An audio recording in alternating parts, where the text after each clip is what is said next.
Então vamos ver. Tá aparecendo aí para vocês? Ah, agora tá. Então vamos ver. Qualquer coisa eu tenho a gravação da segunda-feira. Vocês não vão sair com dificuldade. Então vamos lá. Devagarinho, isso aí, apareceu. Vamos falar então agora praticamente dois grupamentos. Um grupamento que atua aqui, ó, na síntese de DNA, e outro que é na síntese dos precursores do DNA, ou seja, no ácido fólico. Tá bem? Então, mais uma vez, explicando para vocês, ó.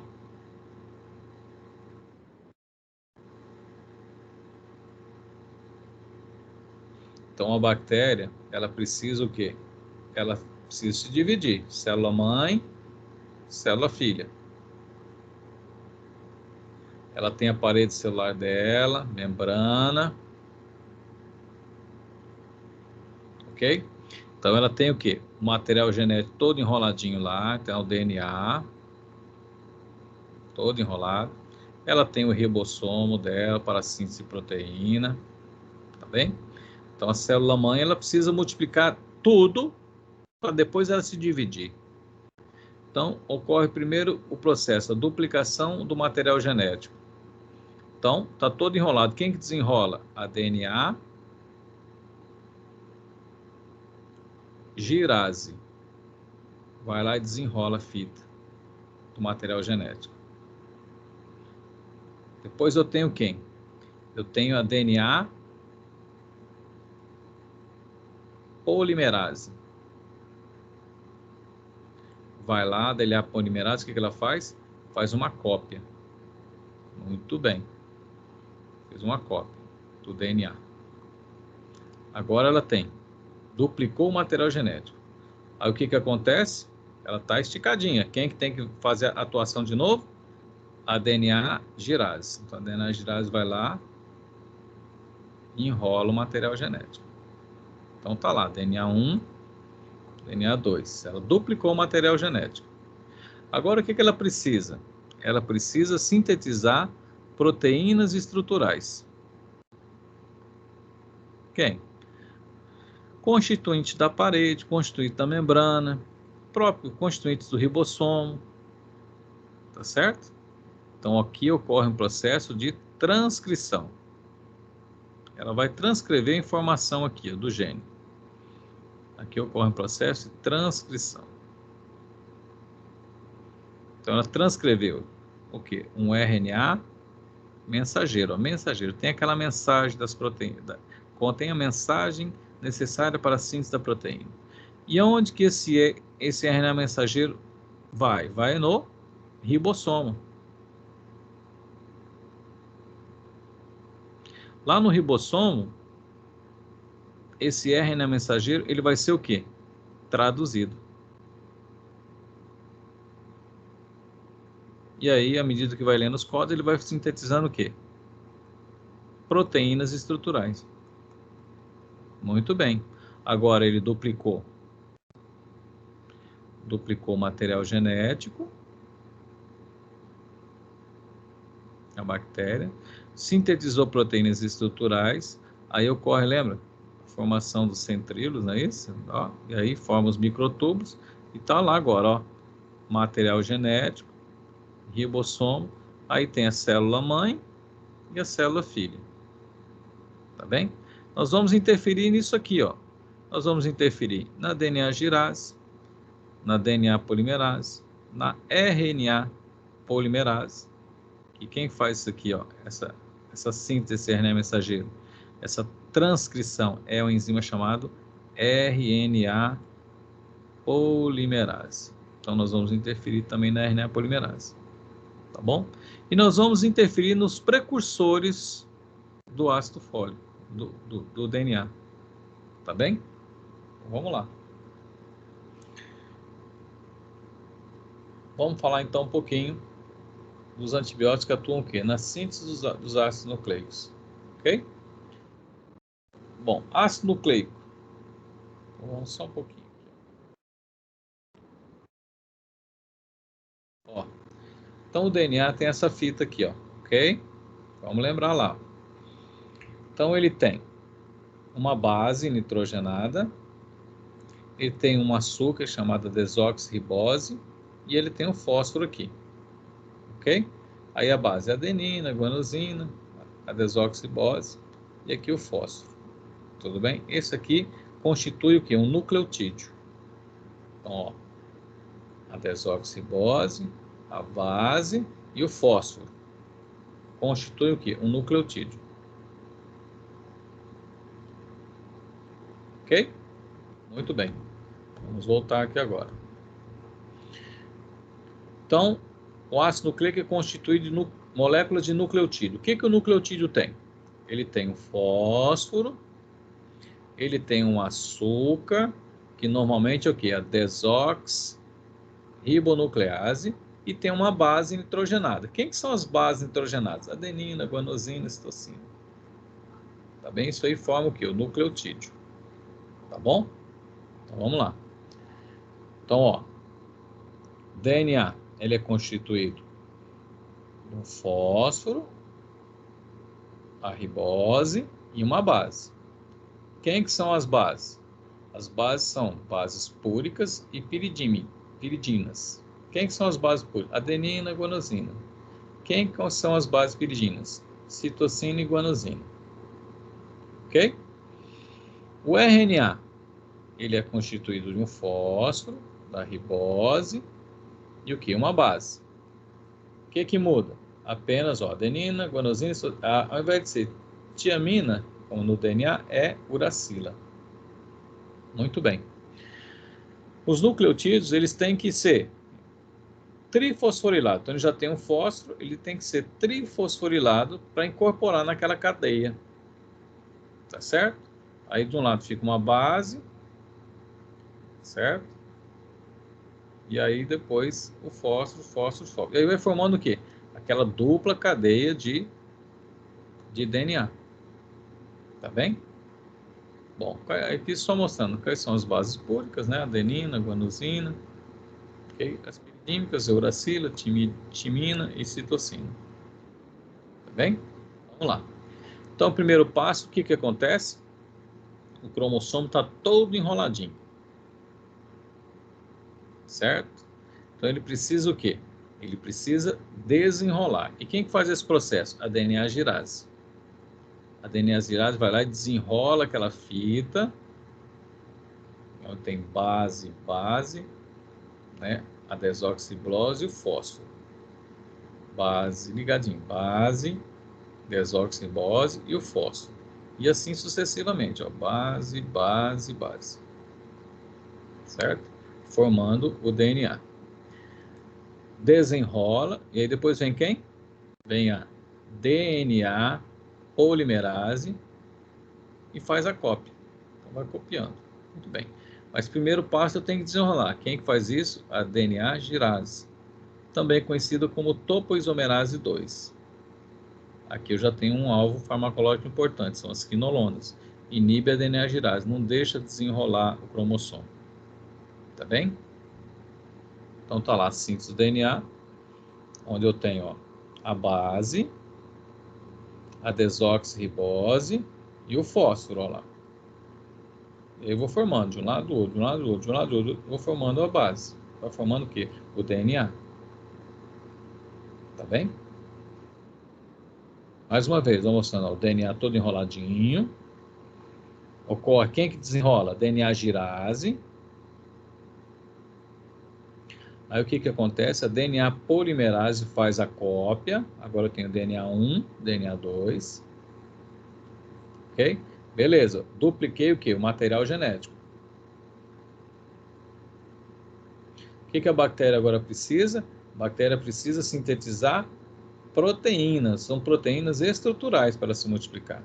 Então existe o quê? A chamada o quê? RNA polimerase. Então, a RNA polimerase faz a transcrição, sintetiza quem? Um RNA mensageiro. Esse RNA mensageiro vai ser traduzido aonde? No ribossomo.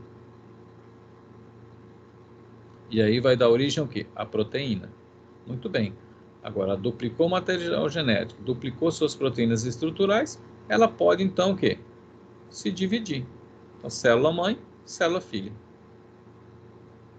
Tá bem? Então, primeira etapa, duplicar o material genético. Desenrola, DNA girase.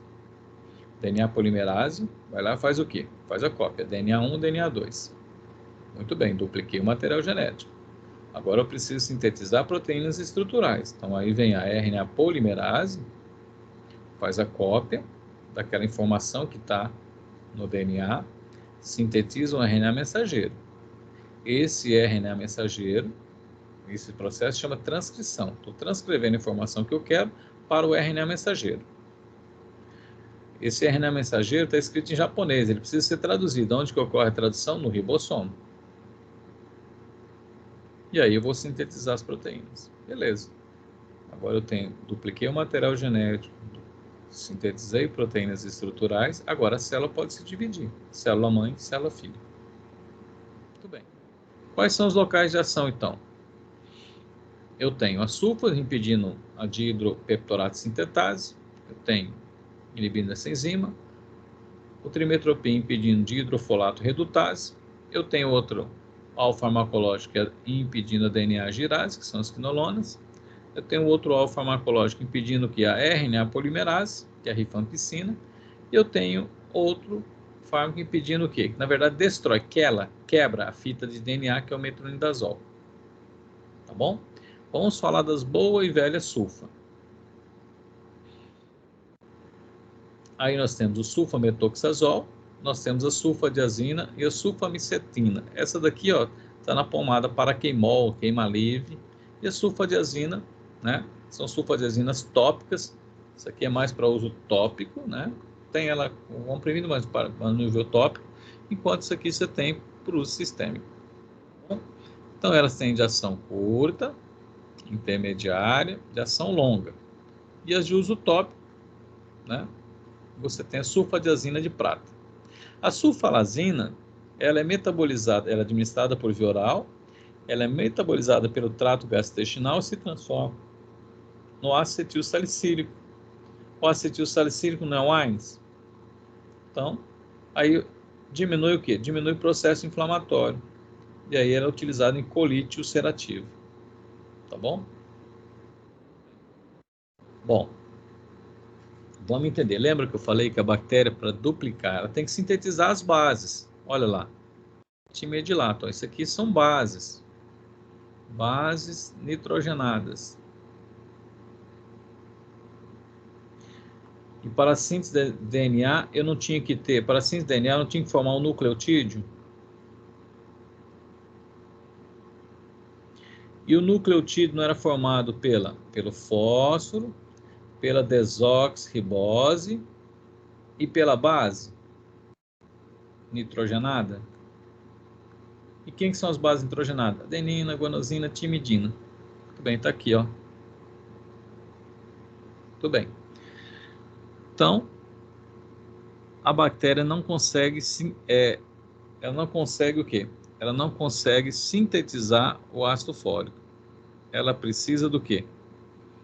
Ela não consegue obter da dieta, né? Vamos dizer assim, igual aos seres humanos. Ela precisa sintetizar e parte do quê? Do paramino benzoico. Paramino benzoico convertido em ácido fólico. Depois o ácido fólico convertido em tetrahidrofólico. Depois do tetrahidrofólico vai dar origem ao quê? A timina, que é uma base nitrogenada, necessária, ó, para a síntese de quem? Do DNA, ou seja, para constituir o nucleotídeo. Bom, quem que faz a conversão de PABA em ácido fólico? A enzima chamada dihidropeptorato sintetase. Quem faz a conversão do ácido fólico em tetrahidrofólico? A dihidrofolato redutase. Então, as sulfas impedem o quê? A conversão de PABA em ácido fólico. E eu já vou aproveitar aqui, né? E o trimetropim, a conversão de ácido fólico em tetrahidrofólico, inibindo o quê? A dihidrofolato redutase. Como nós estamos tratando de quem? Das sulfas, as sulfas atuam aqui, ó, impedindo a dihidropeptorato sintetase, ou seja, a conversão de PABA em ácido fólico. Esse é o mecanismo farmacodinâmico. Bom, é importante entender que essa via metabólica, né, de conversão de PAB em ácido fólico, está presente apenas aonde? No micro-organismo. Então, as sulfas são mais seletivas para quem? Para o micro-organismo. Enquanto que a outra via metabólica, que converte ácido fólico em tetrahidrofólico, certo? Tetrahidrofólico, está presente no micro-organismo, mas está presente também nos seres humanos. Então, ela não é totalmente o quê? Seletiva. Então, consequentemente, vai ter mais o quê? Complicações para as células dos seres humanos também. Tá bom? Então, elas são ativas para gram positivo, gram negativo, então, infecções do trato respiratório, cutâneo, infecções do trato gastrointestinal, infecções geniturinárias. Atravessa a barreira hematocefálica, tem disponível por via oral, parenteral e por via tópica. É metabolizado no fígado e excretado por via o quê? Renal. Tá bem? E se distribui em todos os tecidos, ó, pleura, peritônio, líquido sinovial, ocular, ultrapassa a barreira hematocefálica, a barreira placentária, leite materno, tá bem? E é metabolizado no fígado. Muito bem. Uso clínico, ó, DST, infecções urinárias, infecções respiratórias, queimaduras, né? Podem ser trabalhadas. Então, tira toda aquela pele morta, né? Tira aquela pele morta e passa a pomada com compressa, né? Com compressa bem untada com vaselina. Então, tá lá, para evitar infecção. Quem são essas? Ó, as sulfonamidas tópicas. Quem são elas? Olha lá, sulfadiazina tópica. Podem ser utilizados também na colite ulcerativa do trato gastrointestinal, porque a sulfarazina no trato gastrointestinal transforma ela em quê? Em acetilsalicílico. E o acetilsalicílico é o quê? Um AINES. Diminui o quê? O processo inflamatório. Então, vai diminuir o quê? A colite ulcerativa. Tá bem? Que é uma doença, abre aspas, não vou falar autoimune, mas é uma confusão do sistema imunológico que você começa a um processo inflamatório no trato gastrointestinal. A sulfa causa cristalúria, ou seja, a eliminação de cristais pela urina. Então, se o indivíduo já tem um cálculo renal, muita atenção, que pode precipitar crises por conta dessa atividade. Causa hipersensibilidade, causa anemia hemolítica por deficiência da glicose 6-fosfato deshidrogenase, igual ao cloranfenicol, mesmo mecanismo. E em recém-natos causa o que? O kernictério. Muito bem. O que é o kernictério? Kernictério é assim, ó. O fármaco, ele é administrado e ele tem a absorção. Quando ele tem a absorção, ele vai para uma outra etapa que é a distribuição. Quem que distribui, quem que carreia, passeia com o fármaco? Vamos colocar aqui as sulfas, né? Quem que carreia? É quem? As proteínas plasmáticas. Qual que é a principal proteína plasmática no sangue? É a albumina.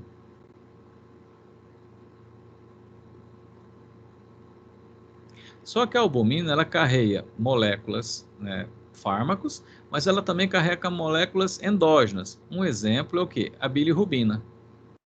Bilirrubina. Que nós chamamos de bilirrubina conjugada, porque ela está conjugada com a albumina. Conjugada. A sulfa, né, ela tem maior afinidade pelo sítio de ligação do que a bilirrubina. Tem maior afinidade.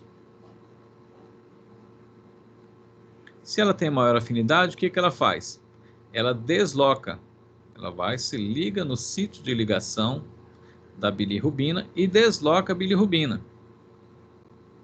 Aí a bilirrubina que estava conjugada, ela se torna bilirrubina livre.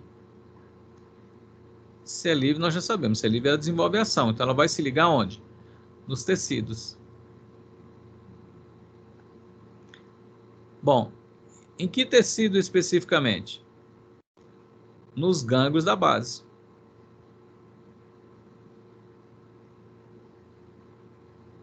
E o que os gânglios da base estão responsáveis? São responsáveis pelo tônus muscular. Então, ele vai lá e se impregna, né? Ela se liga lá, ó. A bilirrubina se liga lá. Nas pirâmides bulbares. Tá bem? E causa o quê? Espasmo. Esplasticidade. Tá bem? Espasmo. Tá certo? E aí, esse espasmo causado pela bilirrubina nós chamamos de kernictério. Seria a impregnação da bilirrubina aonde? Em estruturas do sistema nervoso central, especificamente nos gânglios da base. Esse é o kernictério. Tá bom? Entenderam isso aqui?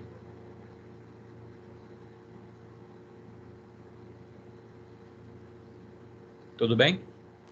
Tudo bem, professor. O mesmo acontece, lembra do cloranfenicol? A mesma coisa. As sulfas, o que as sulfas fazem? No eritrócito, ou seja, na hemácia.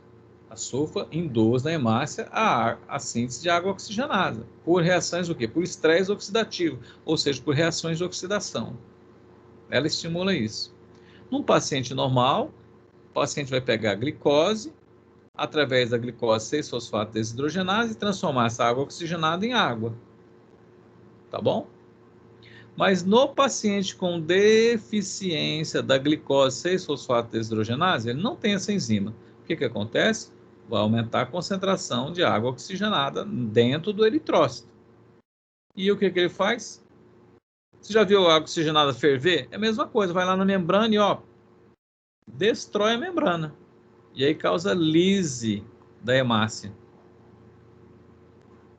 que nós chamamos de anemia hemolítica.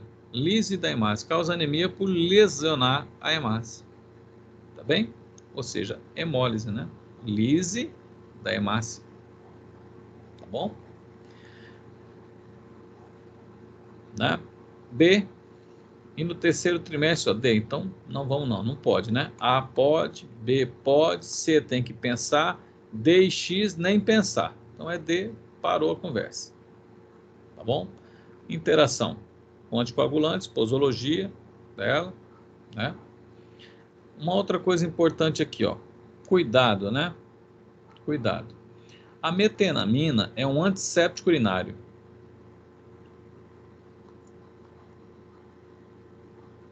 Silvia, você trabalha em farmácia, fala para mim. Ana Paula, dê um exemplo de um antisséptico urinário que tem metenamina. É o Cistex, professor? Cistex. Ana Paula, agora você.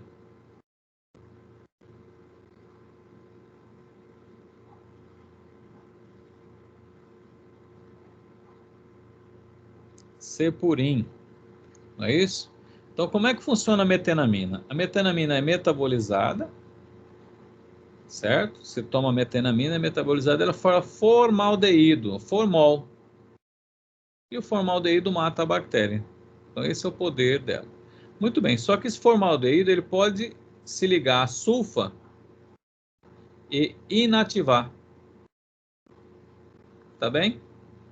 Então, por isso que metenamina é contraindicado com sulfa.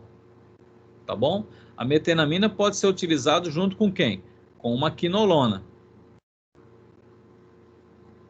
Mas jamais com quem? Com a sulfa, tá bem? Norfloxacino, ciprofloxacino. Isso. Aqui pode. Com a sulfa, não pode. Tá bom? Então, vamos lá. Aí os nomes comerciais. Chegamos com o trimetropim. Bom, trimetropim, o que eu já sei do trimetropim? Trimetropim vai atuar numa via metabólica, que é o mecanismo de ação dele, impedindo a enzima dihidrofolato redutase, ou seja, impedindo a conversão de ácido fólico em ácido tetrahidrofólico. A via não é seletiva, ela atua nos seres humanos e no micro-organismo. Tá bem? Então, impede a conversão de ácido fólico em tetrahidrofólico. Tudo bem. Específica, né? Ela tem um espectro para gram positivo. Observe que já aumentou um espectro já mais para gram negativo, né? Distribui-se em todos os líquidos, né, do nosso organismo. E outra coisa importante aqui entender é o seguinte, ó. O trimetropim foi muito utilizado em prostatite, Depois foi substituído pelas quinolonas, tá? Mas a princípio foi utilizado muito para o tratamento da próstata. Por quê? O trimetropim era uma base fraca e aí o pH sanguíneo, do sangue, como diz o professor, em torno de 7. E o pH da próstata era em torno de 5. É mais ácido. E como ele era uma base fraca, então ele ficava na forma que não ionizada. Então ele penetrava facilmente aonde? Na próstata. Quando ele estava dentro da próstata, ou seja, no compartimento orgânico, e o pH em torno de 5, ele se ionizava. E aí nós sabemos que o quê? Quando ele se ioniza, a membrana repele carga positiva e repele carga negativa. Aí ele não conseguia voltar para o sangue, batia e voltava, ou seja, se concentrava aonde? Na próstata. Consequentemente, né? Se ele concentra na próstata, atinge o quê? Concentração inibitória mínima e concentração bactericida, muito utilizado então no quadro de prostatite. Entenderam isso? Isso aqui é aquele conceito de pKa, pH. Droga ácida, melhor absorver, então depende do pH. Tá bem? Metabolizado no fígado, tá bem? E excreção por via renal. Tá bom? Contraindicação, né? Paciente com anemia, que vai intensificar, gestantes, idosos, e usar com cautela o paciente com insuficiência renal ou hepática, né? Diverso, e vai. C, no caso da gravidez, tem que pensar, né? Aí o trimetropim. E aí depois surgiu o cotrimoxazol. O cotrimoxazol, na verdade, é a mesma coisa, é a associação da sulfametoxazol com o trimetropim. Aí juntou os dois. Aqui eu tenho que é um sinergismo de ação. Aí eu vou pôr o lado de cá. Então aí associou a sulfa mais o trimetropim. Então aqui eu tenho sinergismo de ação, porque atua na via metabólica, na mesma via metabólica, por mecanismos diferentes. Um impede a conversão de PAB em ácido fólico, e o outro impede a conversão de ácido fólico em tetraidrofólico. Então eu tenho um sinergismo de ação. Tá bem? Então aqui, ó, sem o fármaco, né, com o trimetropim, somente com açúcar, e aí, ó, a associação. Então mostra aqui nesse gráfico a associação sinérgica. Tá bem? Eficaz aí se tornou, né? Atravessa a barreira hematocefálica, distribui em todos os tecidos, metabolizado no fígado, excreção renal, e aí vai. E o espectro de ação, né? Tanto para gram positivo, com um bom espectro também para gram negativo, né? E também se concentra onde? Ó, no líquido prostático, tá bem? E vaginal, utilizado em infecções também. Uso clínico: infecções urinárias, tite média, infecções respiratórias, gastrointestinais e DSTs, né? Trato genitourinal. Então, praticamente tudo, né? Trato respiratório, trato gastrointestinal, trato genitourinário, tudo na pele. Cuidado com, né? Crianças abaixo de 3 meses, na gravidez, paciente com insuficiência renal. Esses são os cuidados que a gente tem que ter. Aí causa náusea, vômito, urticária, nós já discutimos. Anemia hemolítica, né? Por conta de deficiência, mesmo processo. Tem que pensar, risco-benefício. Tá bom? Aí surgiu quem? Quinolonas. Como é que é o mecanismo das quinolonas? Inibe a DNA girase. Não deixa desenrolar. E aí então não deixa copiar. Tá bom? Primeira quinolona é o ácido nalidíxico. Depois surgiu o ácido pipemídico. Um espectro de ação um pouquinho maior. Tá bom? E aí na década de 80 surgiu o que? As fluoquinolonas. Flúor. Tem o flúor na molécula. Se tinha o flúor na molécula, ele permitia uma distribuição em outros tecidos, porque as quinolonas de primeira geração, isso aqui é chamado de primeira geração, elas só se concentravam onde? No trato geniturinário. Então, só prestava para infecção do trato geniturinário. Aí, o que eles fizeram? Pegaram o ácido nalidíxico e acrescentaram nele o quê? Um flúor. Quando acrescentou o flúor, surgiu quem? A norfloxacina. Flô, de flúor. Tá bem? Quando acrescentou o flúor, aumentou a potência para gram negativo e começou a ampliar o espectro para gram positivo. E quando acrescentou o grupamento piperazílico nele, aumentou a atividade o quê? Para pseudomonas. E além disso, o que aconteceu? Do trato geniturinário, que só ficava concentrado no trato geniturinário, quando acrescentou o flúor na molécula, começou-se a distribuir para onde? Para o trato respiratório, superior e inferior, para o trato gastrointestinal, para o tecido ósseo. Então, aumentou a distribuição do fármaco no organismo. Tá bom? A mecanização? Inibir a DNA girase. Certo? O que a DNA girase faz? Ela desenrola o DNA para fazer a cópia. Então, se para aqui, não faz a cópia. Tá bom? Olha lá, ó. Tem o DNA tudo enroladinho, ó. Ok? Todo enroladinho. A DNA girase vai lá e desenrola. Depois, quem tem a DNA polimerase vai lá e faz a cópia. Tá bem? Depois enrola de novo. Aí, bom, beleza. A célula agora está pronta para se dividir. Bom, o que acontece? A quinolona vai lá e impede a DNA girase. Se inibe a DNA girase, não desenrola. Se não desenrola, não faz a cópia. Simples assim. Primeira geração, então, nós temos quem? Ácido pipemídico nalidíxico. Segunda geração, nós temos a norfloxacina. Terceira geração, nós vamos caracterizar pela ciprofloxacina.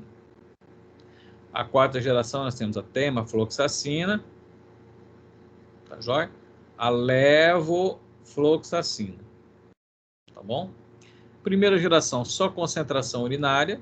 Então, especificamente para infecções do trato geniturinário. A de segunda geração, além do trato geniturinário, foi para o intestino e com atividade contra pseudomonas. Quarta geração, além do geniturinário, trato gastrointestinal, começou a ampliar. E a de quarta geração ganhou espectro para gram positivo. Então, e aí surgiu também, ó, a moxifloxacina.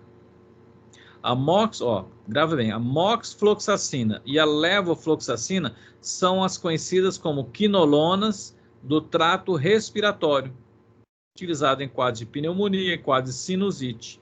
Gravou isso? Então, moxifloxacina e a levofloxacina são as quinolonas do trato respiratório. Ou seja, vamos lá. Os macrolídeos eram quem? Azitromicina, eritromicina, azitromicina e claritromicina. O que aconteceu com eles? Eles tinham espectro para gram positivo, ganharam espectro para gram negativo. As fluoquinolonas, ela tinha um espectro para gram negativo, ganhou espectro para gram positivo. Entenderam isso? O que fizeram nas alterações moleculares? Certo? Muito bem. Então, dessa forma, olha lá, primeira geração, apenas gram negativo. Segunda geração, gram negativo, gram positivo e clamídia. Terceira geração, gram negativo, aumentou para gram positivo, clamídia também. E aí as de quarta geração, né? Gram negativo e gram positivo. Chamada, e também anaeróbios, né? Chamadas também de quinolonas do trato respiratório. Certo? São bem absorvidas, distribuídas, tá bom? Aí vai. Distribui por todos os tecidos, observem lá, ó. Se você pegar lá ciprofloxacina, ó, vesícula, saliva, se concentra no líquido ejatório, pulmão, no osso, no rim, na pele, trato gastrointestinal e assim sucessivamente. E a levofloxacina da mesma forma, trato respiratório, pulmão, tecido ósseo e assim sucessivo. Ok?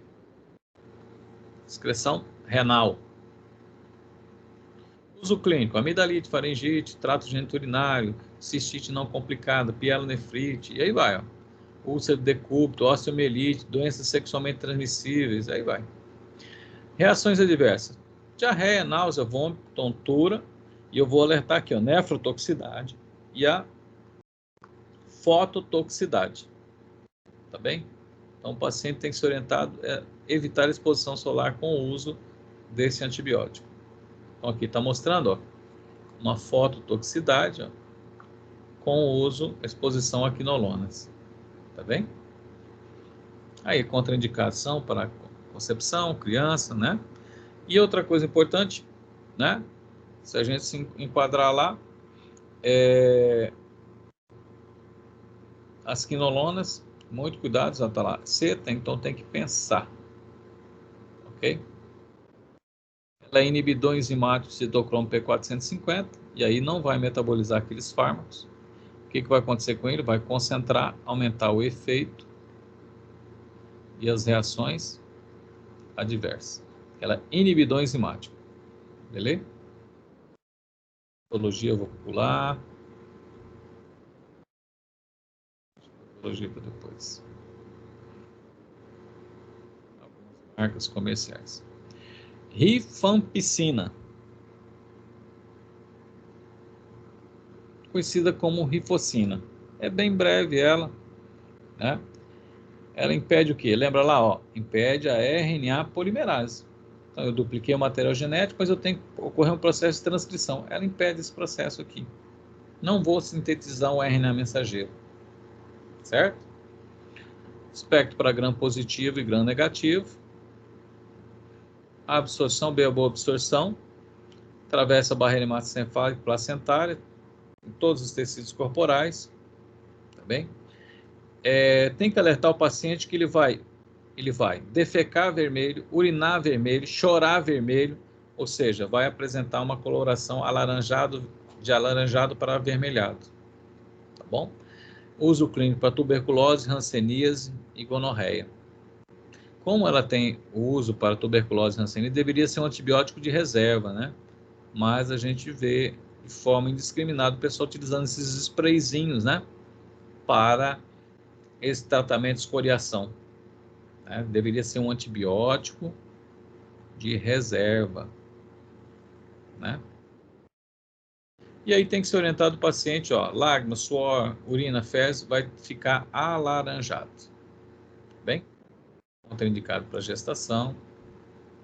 C, tem que pensar também o risco-benefício. Ao contrário da ciprofloxacina, a rifampicina é indutor enzimático, ou seja, acelera o metabolismo. Então vai diminuir, quando administrado com determinados fármacos, vai diminuir o quê? Vai diminuir a concentração dele no sangue, porque vai ser metabolizado mais rapidamente, e vai diminuir o efeito. Consequentemente, pode correr o risco de ficar grávido, ou desenvolver uma trombose, né, interferir com a digoxina, causar arritmia e assim sucessivamente. Bem? E aí, finalizando, moçada, fechando, nós temos os nitroimidazóis. Nitro de nitrogênio, ó, nitrogênio, imidazóis. Tá bom? Metronidazol. Mecanismo de ação. Vamos entender o mecanismo de ação aqui, ó. A bactéria, ela tem o quê? O material genético dela, não é isso? O DNA. Muito bem. Quem que se enquadra nesse nitroimidazóis? É o metronidazol, sequinidazol e tinidazol. MST, não é movimento do sem terra, não. Tá? O metronidazol, ó, chamado nitroimidazóis. Quando fala assim, ó, forma produtos intermediários. Quem são os produtos intermediários? São os radicais nitrogenados. Radicais nitrogenados, como por exemplo peróxido de nitrito. Então, o metronidazol ele é introduzido, né, na célula da bactéria.